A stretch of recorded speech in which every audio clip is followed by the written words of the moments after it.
Right then, we're coming to you live from Dubai. This is where all the action is. We're just a sleep away from India versus Pakistan round 2. Joining me live, as always, cricket analyst in Mr. Sunil Gavaskar. As you saw in that report that I've filed from here a short while ago, three big developments that have happened here in Dubai. One, Pakistan have cancelled their customary pre-match press conference that was to take place today. Secondly, they've hired a sports psychologist in Dr. Rahil Karim to motivate the team ahead of that India-Pak encounter. And third, who's the match referee? Well, your guess is as good as mine. It is a certain Andy Pycroft that will once again be looking at this India-Pakistan encounter. With me, Mr. Gavaskar. So, firstly, pre-match press conferences for us in the media is a norm. Pakistan have done it twice now. They cancelled the one ahead of UAE, ahead of the India game. What does this tell you, sitting from the outside?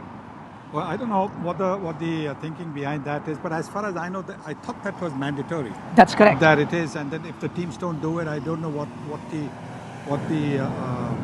if there's a penalty or whatever it is. But in today's day and age, where it's so important for the media also to be involved, to be kept informed with what's happening, because look, cricket also mustn't forget that it has got competition from other sports. Maybe in the subcontinent, it doesn't quite have the same competition, but you still have to be able to communicate to the media. And rather than as reported or according to reliable sources, it's always good to be able to convey your point of view. Maybe Pakistan feel that they don't have anything to convey, they have nothing to say, which is not surprising, so they've decided not to have that. The point that you raised, Saibhai, the Indian team also, now they've also had two high pressure games. I'm guessing it's as high pressure for India as for Pakistan. They've had the pre-match press conference for both games. Not as high pressure, but chalo, theek hai. I mean, okay, at least in terms of questions that can be thrown at the media, and I guess that's one of the reasons. Oh, that's pressure, yeah. Yes. So for India, they've had two press conferences last night, ensured that there's a pre-match press conference today as well, which Surya Kumar Yadav has done. People can hear that. But I'm talking from Pakistan's point of view. Okay, it's not a one-off. They cancelled the pre-match press conference ahead of the UAE game because there was a lot of pressure about that. Will it go ahead or not? We also had a scenario where a game had to be started an hour late according to the scheduled time because Pakistan didn't take the bus to the ground. My point is that these are now not one offense that you could just disregard. There have been multiple offenses that have happened 3 times in a row. In an ideal world, some sort of an action should be taken. Yeah, that's for the ACC, I would imagine. The ACC has Sorry to butt in, but how will the ACC take any action against Pakistan considering Mohsin Naqvi is the head of PCB, Mohsin Naqvi is the head of Asian Cricket Council? Well, so he's the number one over here. But there is another organization under him as well, which has got India, Sri Lanka, and all the other teams that are playing, plus those who are not playing. So that forms the Asian Cricket Council, and that will take a call whether there's now in this Asian Cricket Council there is a special governing committee for this tournament. I'm not aware of that. I think there's always a technical committee, to rule about injuries and replacements and stuff like that. But and I'm sure there will be a governing committee. I think the governing committee will probably want to know what's happening. See, for India, etc., it doesn't make a difference. For India, I'd say you haven't come, so I don't think India is going to get involved in this kind of a thing. India does not need any distractions. Look, they don't need any distraction. They're going well. They're playing top-class cricket.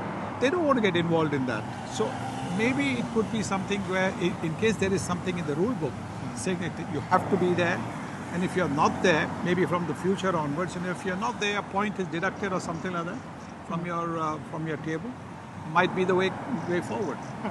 If I'm going to look at it from a cricketing point of view, I mentioned that Surya Kumar Yadav had a press conference yesterday. I don't think you've been able to hear it. I did.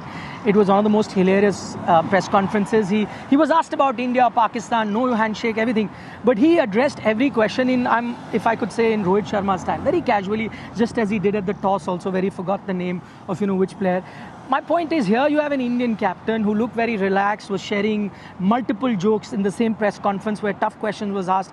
And then here you have a Pakistan team which is trying to avoid a press conference, primarily because no tough questions are asked. What does it tell you from the outside before two teams take on the field? That India is relaxed. India is prepared for whatever is at them on the field tomorrow. So I don't think that's going to make much of a difference to the, like I said, to the Indian team. That even if there was a press conference, and even if Pakistan, whoever the Pakistan representative at the press conference or whatever he would have said, I don't think it would have made a difference to the Indian team. Because the Indian team is at a level of confidence which is very, very high. Nothing will make a difference to this Indian team. Whatever is said in and around them by Indians, by Pakistanis, by Sri Lankans, Bangladeshis, nothing is going to affect this Indian team because they are so focused on winning this tournament. Okay, so as Mr. Gavaskar says, the Indian team quite focused. You talk about focus, so clearly Indian team very relaxed. The other bit is there's a certain Dr. Rahil Karim, who's a sports psychologist that Pakistan have gotten within their camp, apparently to give a motivational speech ahead of the India-Pakistan encounter. This is a question that I was asked on our digital platform when I was doing a live. Many people asked me when I gave them this news. They said, do you really need any more motivation if you're playing a team like India? What do you make of getting in another additional support staff? Is it because of what happened in the previous game? You need, shoulders could be down. It was a one-sided encounter. I think whatever has happened in and around after that game, I think maybe that is the reason why they feel that they need somebody to come and maybe motivate them or get them focused on the job ahead tomorrow. We'll only find out tomorrow whether that's been effective or not. At the end of the day, like you said, playing against India or playing against Pakistan, it is not playing against. It is playing for your country that is the greatest motivation. Who you play does not matter. Yes, I think in terms of the competition the next day, if you're playing, say, a non-major team, if I might use that word with no disrespect, like a UAE or an Oman, the pressure might not be the same. While if you're playing Sri Lanka or a Bangladesh or fellow sort of test playing nations, then it might be a different kind of pressure. But the pride and the honor of playing for your country is the greatest motivation. Yes, that's correct. As Mr. Gavaskar here was putting it, that the pride for playing for your country is, of course, primary. The other big headline, and headlines don't seem to stop. Andy Pycroft, the name that we have been talking about. I think this is the most anyone would have discussed Andy Pycroft after his retirement from international cricket, as it's happened in the last few days, is once again the match referee between India and Pakistan. That should make it an even more spicier contest. No, I don't think so. I think it will. His job will be just to be there at the toss. That's probably going to be his only interaction with the players. After that, he goes and sits in his room along with the TV umpire, the DRS referral umpires, and he will be there, and he will obviously observe what's happening, and if any action has to be taken against somebody, if there is a complaint from the on-field umpire or whatever, he'll have to deal with that. But right. I think once the toss is done, I don't think he comes into the picture at all. I'm going to look at now cricketing matters. The Indian team, many would say survived a little bit of a scare against. No. What were your thoughts about the game? You think they were on it's a horse racing analogy that I took. You're galloping or canter. Some horses win on a canter where they really don't need to whip the horse. Yeah. He wins. Would you say it was something like that? It was something like that, and I think it was a good thing that it happened because to have 40 overs on the ground was very, very important because India won the first game in 18 overs out of 40 overs. Then the second game also they won pretty comfortably. So they were not really stretched. So yes, there was never any danger of them actually losing. But the fact that their bowlers were challenged, and of course they didn't have the two regular bowlers, Jasprit Bumrah and Chakravarti were not there. But the fact that they were challenged will mean that the bowlers will have had to think a little bit more. The bowlers would have had to bowl their 4 overs, etc. And so therefore everybody over there would have got a very good sweat out. I think such an important aspect, sweat out. I would have obviously preferred, because you're starting the Super 4, I would have preferred maybe another day's break tomorrow and then the match being played day after.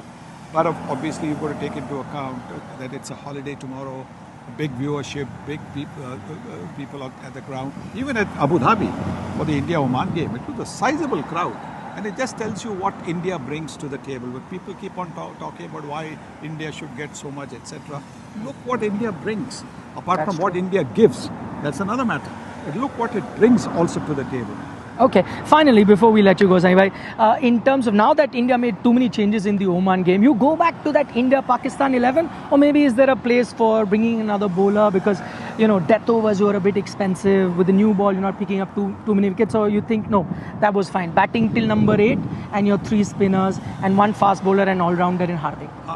That's what I think they will look to do, because even yesterday, Arshdeep and Harshit were taken for a few runs. So I think they will probably also they would want more overs under their belt, of course, and they didn't get that. So clearly, I think they will certainly go with Jasprit and Hardik Pandya with the new ball, and then the spinners. Okay, we'll leave it at that. Mr. Sunil Gavaskar coming to you live from Dubai. Of course, here's a reminder, we'll be building up to that India-Pakistan encounter on India today. 8 p.m. Sunday kickoff. We'll be live from 7 p.m. onwards, building up to that game. Of course, post-match as well, we'll have Mr. Gavaskar analyze round 2, India-Pakistan for us. I'm afraid that's all the time that we have with him, but we still have a little bit more coming up on the show, because India-Pakistan is the flavor at the moment in the eve of the game. There is an India-Pakistan connection with the local UAE team as well. All the members, 15 members of that squad, are either from India or Pakistan, Indian origin, Pakistani origin. How is it that they are coping in the current political environment? I spoke to a few players, both from Pakistan or hailing from Pakistan and from India as well. And they said, how they are tackling the current situation. Enjoy this. We'll see you again, as I said, 7 p.m. on India Today tomorrow.